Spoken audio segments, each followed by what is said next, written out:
Back behind the velvet rope. Let's just get right into it today because we are joined by the one, the only Colton Haynes.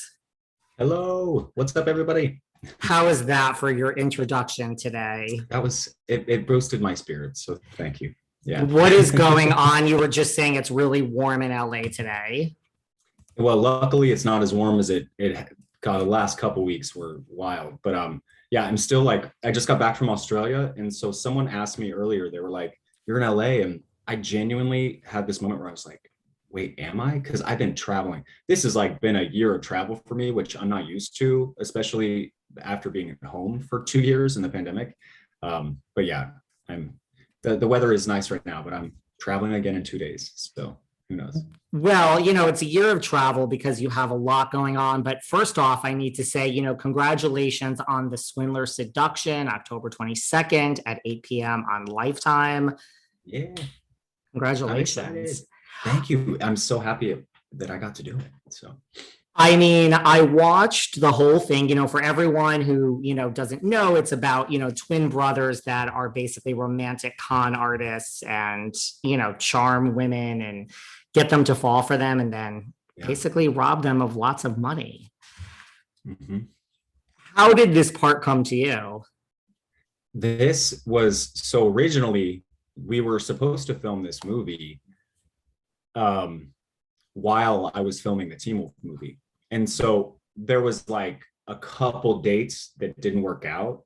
And so originally I wasn't able to do this movie. And I was so bummed. I was like, because I read it and I was like, I really want to do this. And so they then came back. I was actually like really, really bummed. And so a couple weeks later, I thought that I wasn't doing it. And then they were like, they're going to move it to a couple months later. And I was like, thank God, that's amazing. So it came my way. And then I was able to also be a producer on it. And then I got to just do things that being on the other side of things is really fun because you get to really see how a lot of the workings happen. And you get to have a lot of say in things. And I'm just so grateful. Like, I hope I get to do more with Lifetime because they just really were a dream to work with, and to get to play these kind of outlandish characters and play these over the top characters but try to bring life to them is just really, really special. I mean, that's the thing about Lifetime movies. You start to watch a little bit, and the next thing you know, you're like, I can't turn this off. They're so addicting. Yeah, that's me and my best friend Allie. She was always telling me, she's like, you have to do one of those, and I was like, I have to do one. And I was gonna do a couple, they didn't work out, and then this happened, and she's like, we're having a screening. So yeah, I haven't seen it yet, so I hope it's good. It's good. I mean, and it's based on true events in part. Like that's really scary. Yeah, I'm not sure. I can't give truth to exactly who it's based on, but there's been a couple people who've been tweeting me who were involved in the real events. And so I can't be like, oh yeah, thanks for, watching the movie based on your life.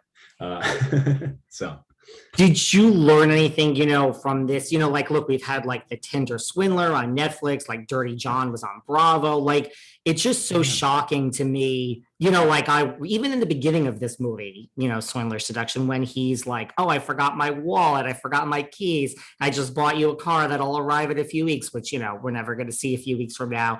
I mean, it's just so like, did you learn anything from doing research in this process? It's just so, I mean, obviously knowing what the movie's about and looking on the outside, but I don't know. I'm from New York City. I'm like a jaded person. I'm like, God, how does this just keep happening?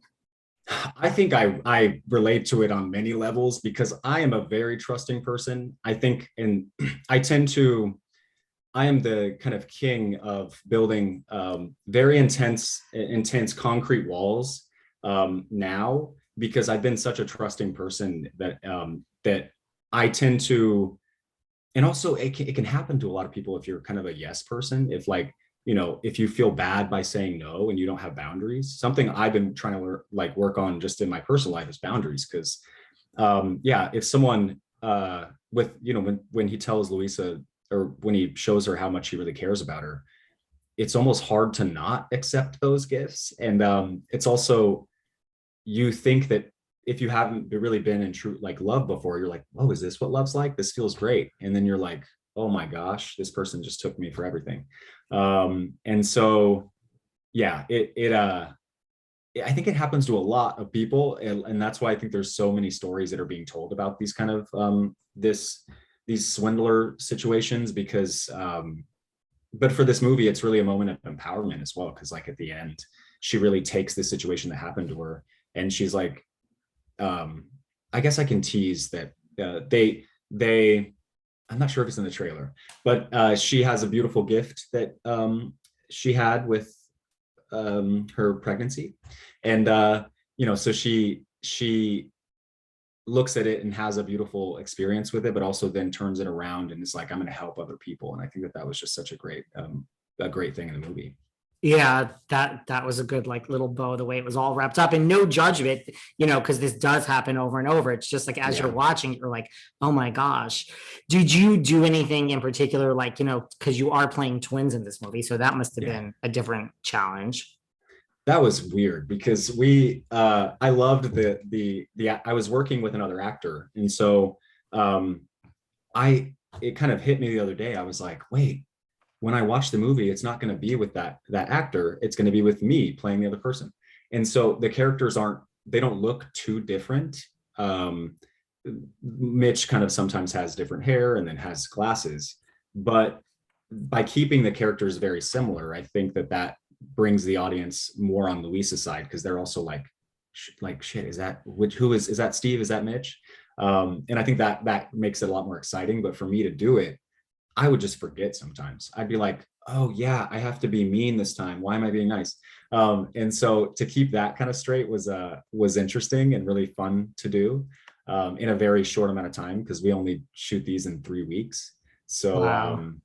Which is wild. But I would, after doing a schedule like this, doing anything else, I can't imagine me liking it, because this 3-week schedule, we didn't have a lot of time, and that created this really fun environment to like the clock was ticking, and that I like that. So yeah, I think I would like that too. Yeah. Well, you first came into the public eye like when you were young as a teenager through modeling in Abercrombie. Like, was growing up in Kansas, like, was the goal always acting, or was that just kind of a byproduct of modeling, or did you always wanted to get into acting? It wasn't an original. When I was younger, I still to this day, people don't believe me, but because people still only see me as my characters, so I find myself always having to convince people that that's not me. But I was a really, really shy kid. I mean, I just wasn't like any of the other kids growing up, and I was from a town of 650 people. I had a very, very high pitched voice, and I loved singing, and I loved doing all of that. But when it came to acting, I just was too nervous, and I was really shy. And so my brother was just a ham and like the most